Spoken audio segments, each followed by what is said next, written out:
মনোনয়ন নিয়ে অসন্তোষ কিন্তু কাটছেই না পাবনা বিএনপিতে। পাবনা 3 এবং 4 আসনে ধারাবাহিক কর্মসূচি চলছে। আজ আমরা রয়েছি পাবনার ঈশ্বরদীতে।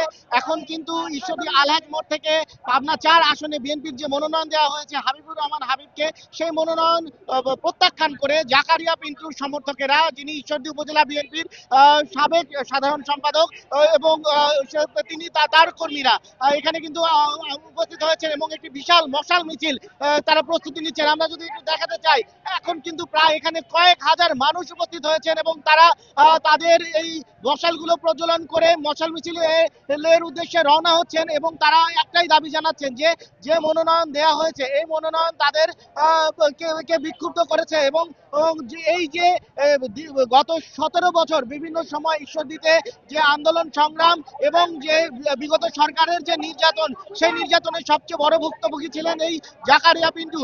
কিন্তু তিনি মনোনয়ন প্রত্যাশী ছিলেন, তাকে মনোনয়ন দেওয়া হয়নি।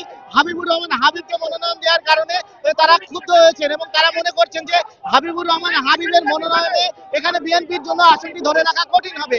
এই প্রেক্ষিতে তারা আসলে এখন চাইছেন যে মনোনয়ন পরিবর্তন করে এই যে জাকারিয়া পিন্টুকে দেওয়া হোক বা অন্য যে কোনো প্রার্থীকে তারা দেওয়ার জন্য দাবি জানাচ্ছেন। এই পরিস্থিতিতে এখন আজ কিন্তু পুরো বিক্ষোভে উত্তাল হয়ে পড়েছে ঈশ্বরদী এবং এই বিক্ষোভ মিছিল, এই মশাল মিছিল এখান থেকে রওনা হয়ে বাস স্ট্যান্ডে গিয়ে পৌঁছবে এবং সেখানে বিক্ষোভ সমাবেশের মধ্য দিয়ে আজকের কর্মসূচি শেষ হবে এবং যতক্ষণ না পর্যন্ত এই মনোনয়ন পরিবর্তন না হচ্ছে এই আন্দোলন কর্মসূচি চলবে বলে জানাচ্ছেন তারা। এই ছিল আমার কাছে এই বিক্ষোভ কর্মসূচির সর্বশেষ খবর।